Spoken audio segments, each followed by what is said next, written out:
film about that scale and grandeur. This is a film about that military achievement. This is a film about a people who for all time shattered the legend of Nazi invincibility. This is a film about victory and defeat. German victory and German defeat.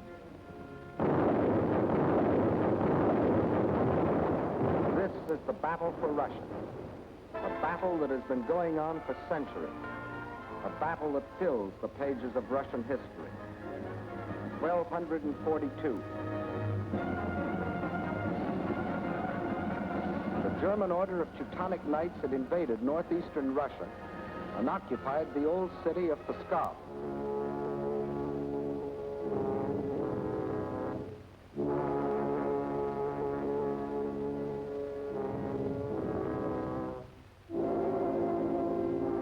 Under the leadership of their Grand Master, von Bock, they threatened to enslave the whole population of that area, including the capital, Novgorod.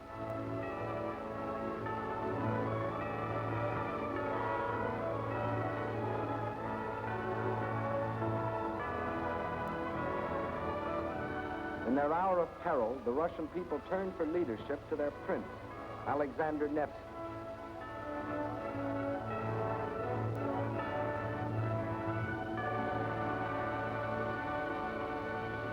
And on April the 5th, 1242, on Lake Peipus, the Russians met the might of the German forces.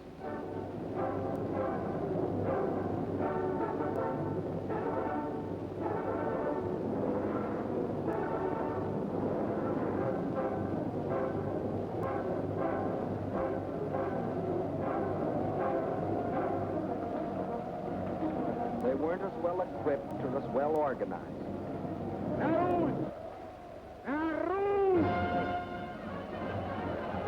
But in their hearts was a flaming courage, a flame so fierce that it pierced the German army.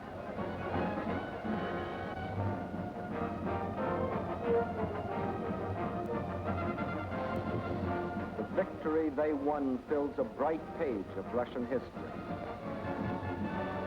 1704, and another conquering army marched across Russian land.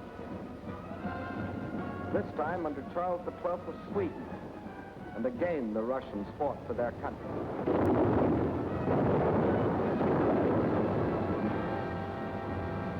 Led by their emperor, Peter the Great, after 5 long years of war, they defeated the Swedes in the historic Battle of Poltava.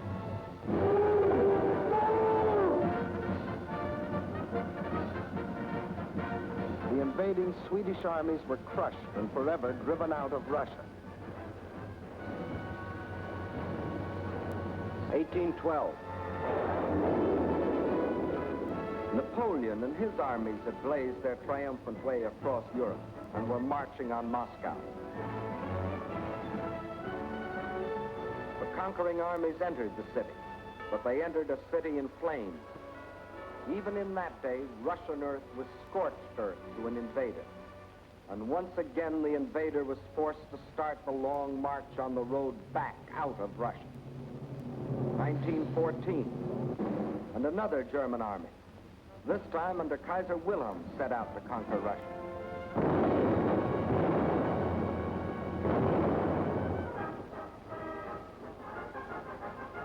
This time, the Russian people, under the regime of the Tsar, were not only fighting German guns, but oppression and corruption in their own country. And only the ultimate collapse of Imperial Germany saved Russia from losing the Ukraine and the Crimea, which the Germans had occupied in 1918. Yes, for 700 years, the Russian people have had to fight to defend their land against would-be conquerors. Why? Why have all these attempts been made to conquer Russia? Perhaps Russia itself can provide the answer. Here it is, 1/6 of the Earth's surface, reaching from east to west nearly halfway around the world. and southward from the North Pole to the borders of India. One country of 9 million square miles. That's our own country 3 times over, or all of North America and 1 million square miles to boot. The sun never sets on Russia. When it is dusk on its western borders facing Europe, it is already dawn on its eastern borders facing the Pacific.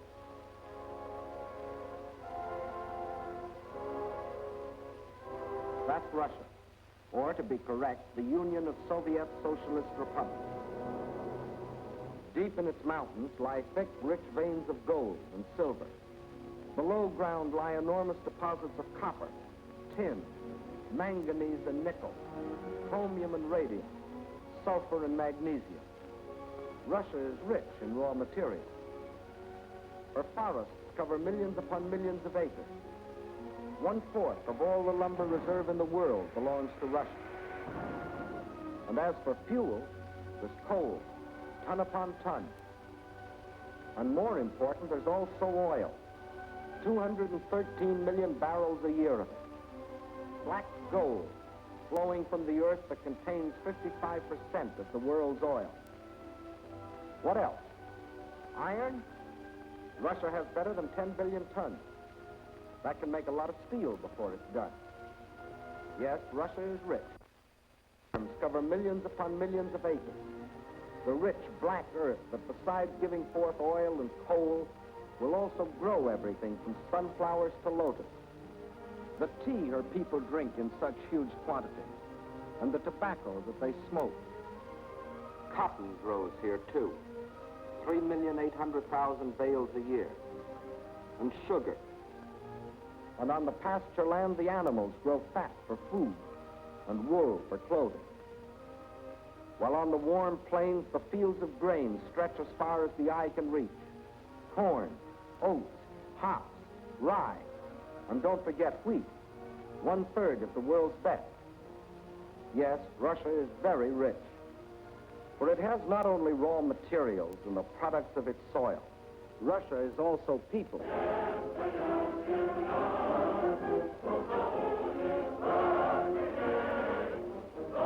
193 million people.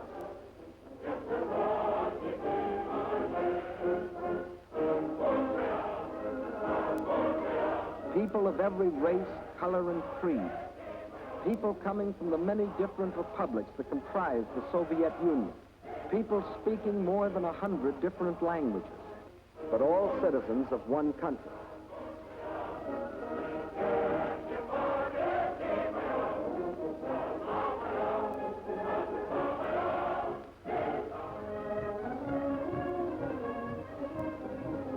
Whether they are the great Russians, the descendants of the first settlers of this vast area, and for 1,000 years its main population, or Cossacks, the famous horsemen from the open plains of the Don River Valley.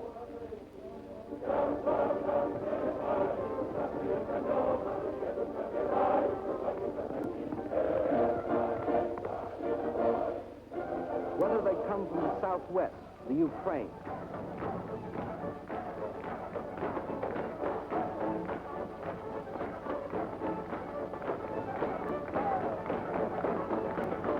here in the breadbasket of the Soviet Union live the little Russians, better known as Ukrainians, and beside them the Moldavians and Bessarabians. Or if they come from the far south, between the Caspian and Black Seas,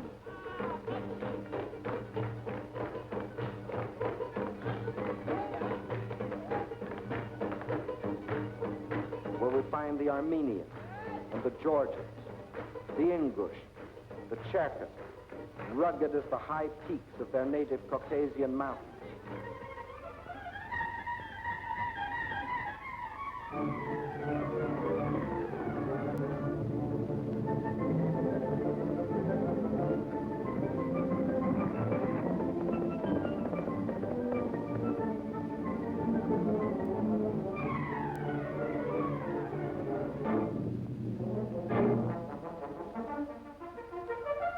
Whether they are Uzbeks, Turkmen, Kyrgyz, from the Persian and Indian frontiers,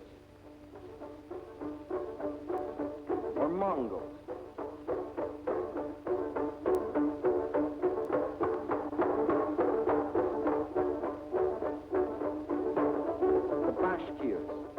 Turco-Tartars, the Buryats, the Yakuts from far beyond the Ural Mountains,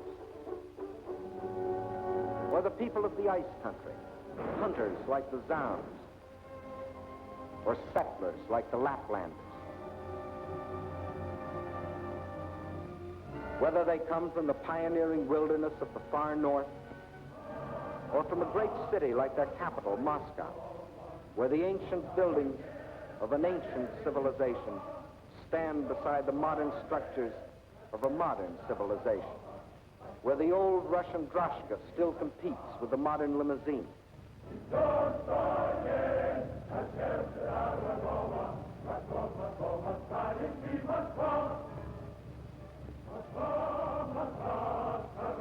Whether they work in factories or as soldiers, whether they are bricklayers or traffic cops, sailors or riveters, school children or farmers, nurses or engineers, window washers or sales girls, housewives or postal clerks, radio announcers or stewardesses, scientists or typists, musicians or ballerinas.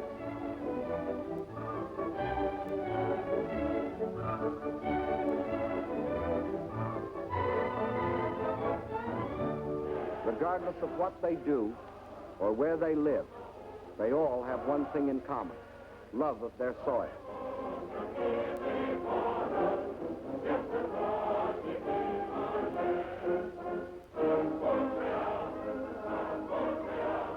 That is Russia.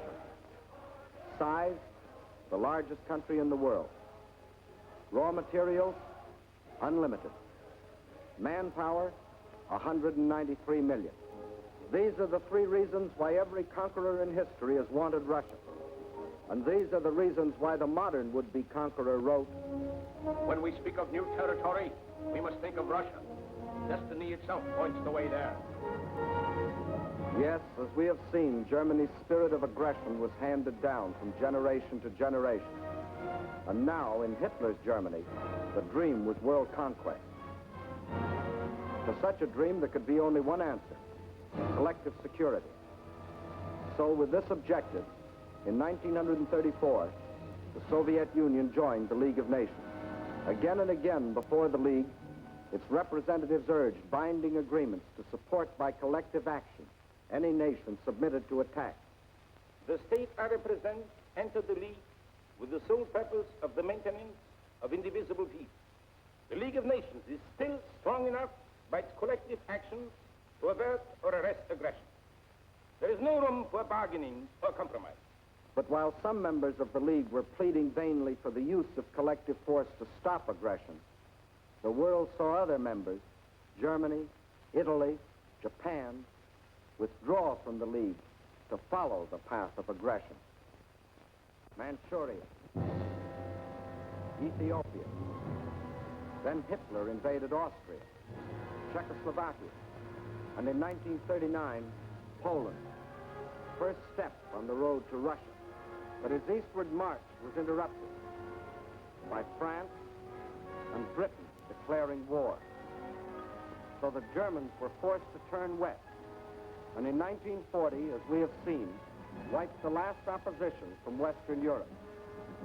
And while the Nazis were unsuccessfully trying to beat Britain to her knees, the German generals were already planning to resume the interrupted Eastern Blitz. The road to Russia was now open. But before that attack, preliminary steps were necessary. South and east of Germany are Hungary, Romania, Bulgaria, Yugoslavia, and Greece. And Hungary had grain, rich fields of it. Grain too good for Hungarians when German soldiers have such good appetite. Hungary had bauxite. Bauxite makes aluminum, and aluminum makes planes. And Hungary had an army. Not the battle-trained German army, but good enough to throw against Russian guns. Romania had not only grain, but oil. And Hitler needed every last drop of it to power his war machine. Romania also had men, more slave labor, more cannon fodder for the attack on Russia. And most important, Romania and Hungary both had Russian frontiers, and Hitler wanted those frontiers in the hands of German generals. Bulgaria didn't have a Russian frontier, but it did have bases. Bases on the Black Sea. Bases for German submarines to prey on Russian shipping. By the spring of 1941, the reactionary governments of Hungary, under the dictatorship of Admiral Horthy, of Romania, governed by young King Michael, who was only a tool in the hands of Hitler's puppet, General Antonescu, and of Bulgaria, ruled by King Boris, always a disciple of German imperialism. All had sold their countries out to Hitler. Now, threatened by a revolt of their peoples, they were only too glad to be protected by Hitler's army. So by March of 1941, German armies were in occupation of Hungary, Romania, Bulgaria. That still left Yugoslavia and Greece. So long as they remained unoccupied territory, they remained the route for a possible Allied counter-invasion. At one of their regular meetings, Hitler had assigned the job of conquering Greece to his stooge, Mussolini. The stooge was delighted. Here was his chance to prove to his people that he, too, was a conqueror. But he was wrong. Perhaps the uniforms fooled him. Something did. For after the fascist legions had blitzed on one cylinder this far into Greece, the Greeks, in a brilliantly conducted mountain campaign, drove the Italians back and invaded Albania. Hitler was enraged. The failure of his stooge to protect his southern flank was delaying the attack on Russia. He sent a final ultimatum. For the Yugoslavs and Greeks, it was surrender or else. But the Yugoslavs and Greeks come from a long line of fighting men. Nazi slavery didn't appeal to them.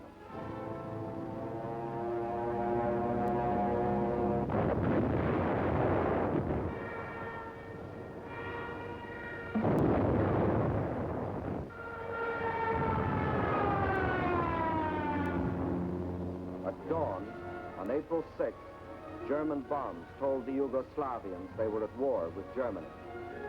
The Nazis and Italians launched a powerful and coordinated attack from all their bases, supported by virtually unopposed aerial bombardment. The conclusion was inevitable.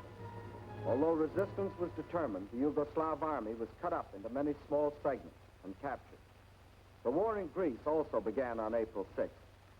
There, in spite of fierce and valiant resistance by the Greeks and the British who had come to their aid, the Germans, overwhelmingly superior in both numbers and equipment, forced their way past the Bistritsa River, Mount Olympus, the famous passage of Thermopylae. And by the end of April, the swastika flew over the ancient city of Athens. The conquest of the Balkans was now complete. The whole force of Nazi might could now be turned loose on Russia. There was no time to waste, for time was Russia's weapon.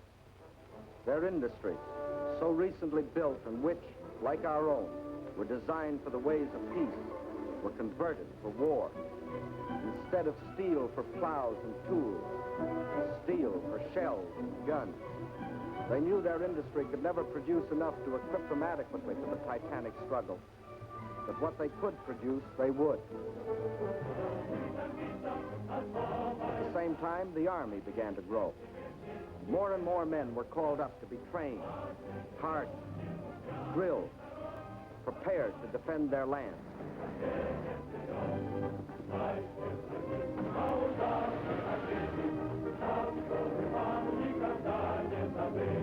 With the conquest of the Balkans, the Nazis had a solid front from the Black Sea to the Baltic, but the Russians had built themselves a buffer to take some of the steam out of the Nazi punch, no matter where it landed. But where would it land? When the blow came, it was from 5 different directions, and from the north, 1 extra, just for luck. That was the big day. As dawn broke, nearly 200 Axis divisions, more than 2 million men, plunged into a front 2,000 miles long, reaching from the White Sea to the Black. Their aim, the annihilation of the Red Army in a decisive battle on the frontier.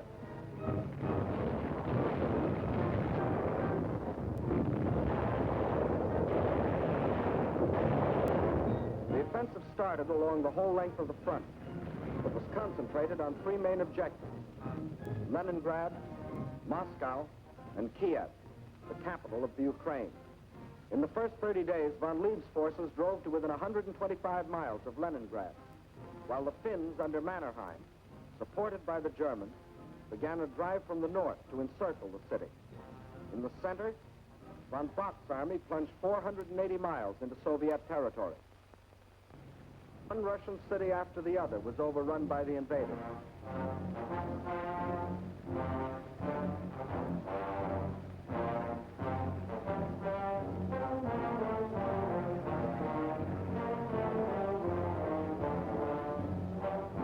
And on July 17th, they captured the first main objective, Smolensk, regarded as the key to Moscow. Simultaneously, in the south, von Rundstedt's forces cut deep into the Ukraine. This was blitzkrieg at its best. The world gave Russia another 6 weeks, and the Germans issued a communique. The issue in the east has already been settled. Smolensk is the last halt on the road to Moscow. But then a strange thing happened. For the first time since the mighty German army started its career of blitz, smashing into submission one European country after the other, that same German army came up against a country that did not submit.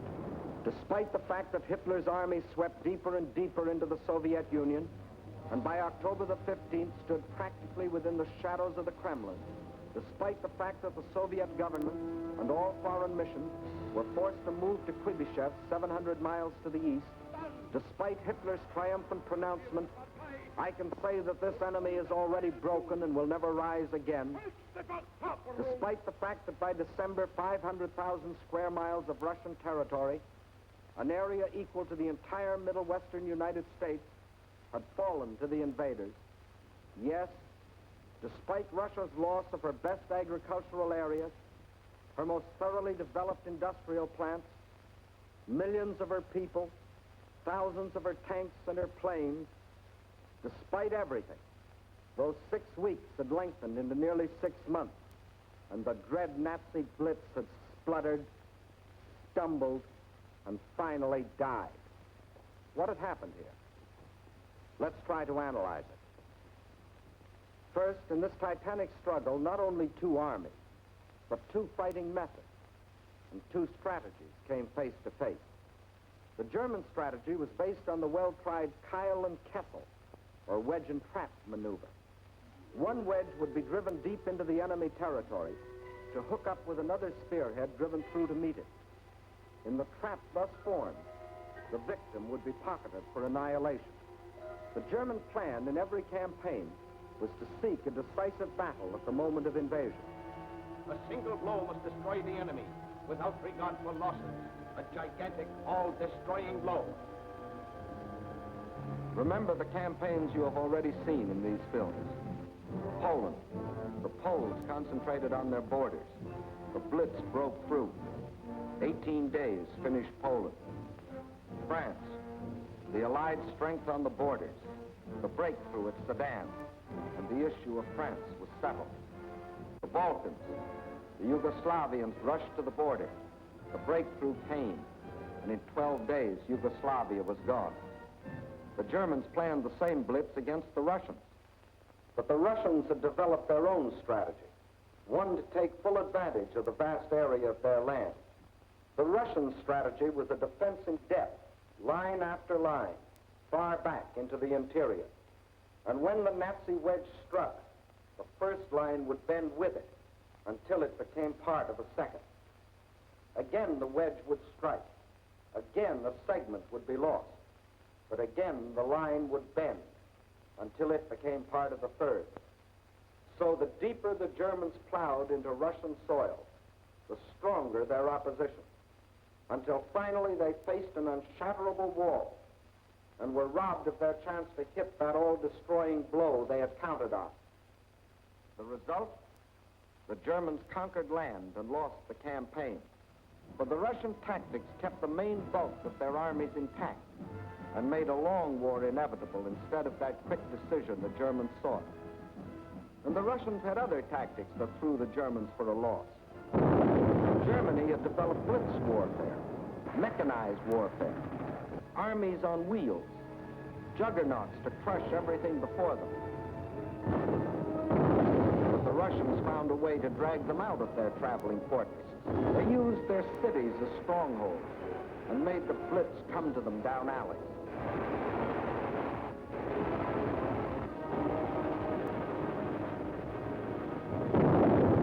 The more a city was bombed, the more impassable it became to the German panzers.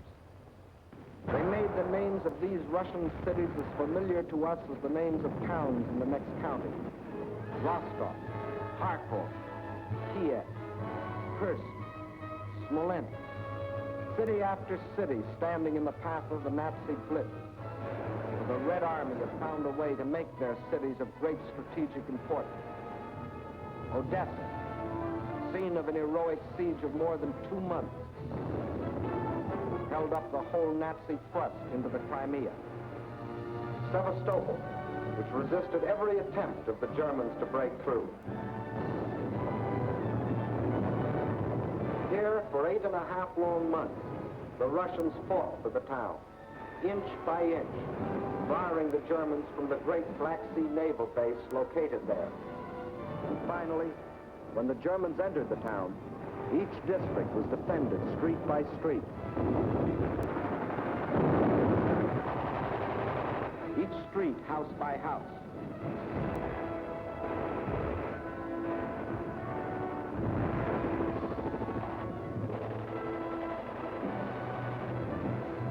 Each house, room by room.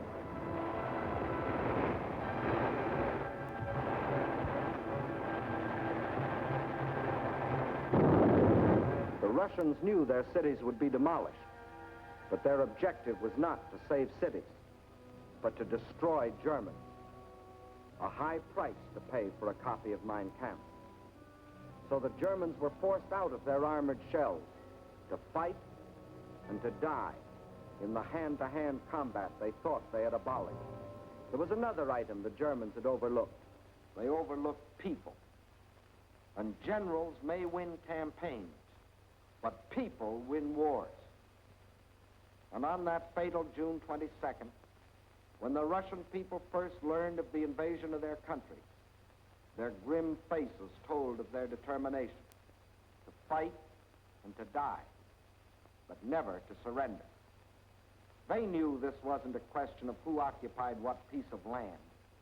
This was a question of life or death. This war is not an ordinary war. It is the war of the entire Russian people. Not only to eliminate the danger hanging over our heads, but to aid all peoples groaning under the yoke of fascism. So the alarm was spread to factory and farm. And from every Russian town and village, men poured forth to answer the call. From now on, one thing mattered and one thing only: victory. Total war meant total mobilization. Not war just for soldiers, but war for everyone. Young or old, male or female, made no difference. Age had nothing to do with it. If you were only 12 years old, there was work for 12-year-olds to do. Sex had nothing to do with it. If you could hold a rifle, you were a soldier. If you could turn a lathe, you were a soldier. If you could harvest the fields, you were a soldier. If you could handle a locomotive or pilot a ship or guide a tractor, you were still a soldier. For everything you did was part of that total war. Nothing that the enemy could use was left behind. Not a yard of wire or a pound of iron. Not an acre of wheat or a head of cattle. And the old men stood watch over the fields, ready to give the word to burn at the first sight of the enemy. Scorched earth. What can't be withdrawn must be destroyed. That meant the factory, the plants, the oil depots. Flames claimed them all. The giant dam at Dnipro, into which had been poured not only steel and concrete, but 5 long years of Russian toil and Russian sweat to yield the miracle of electricity to the farms and people of the Ukraine. Now, rather than let the power it generated fall to the enemy, they destroyed it. Scorched earth, the land they had lived on and worked on, their forests, their fields, their farms. They surrendered them to the flames, but not to the invaders. That was the scorched earth. And for action behind the German lines, a new army was formed. An army without uniforms, whose home was the forest, and whose front was the enemy's rear. A guerrilla army.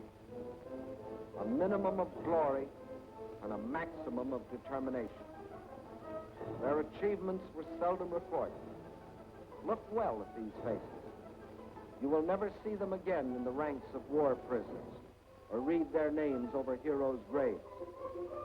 Ahead of them lay nothing but the rope and the halter, but they stayed behind and went on fighting. Their only goal was merciless destruction of communication lines, supply, the invaders themselves. Their weapons were dynamite and the terror of surprise.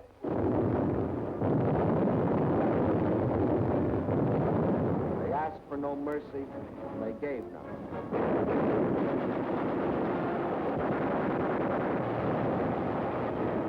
This is the guerrilla army. This, the scorched earth. This, the Red Army. These, its leaders. These are the reasons why, although the Germans conquered land, 500,000 square miles of it, it was just land, barren land, scorched land.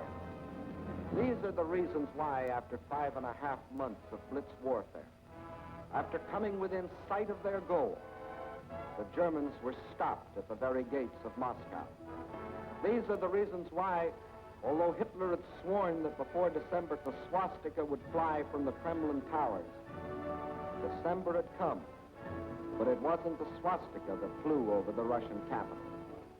And it wasn't the Nazi conquerors who marched through the streets of the ancient city, but fresh reserves of the Red Army,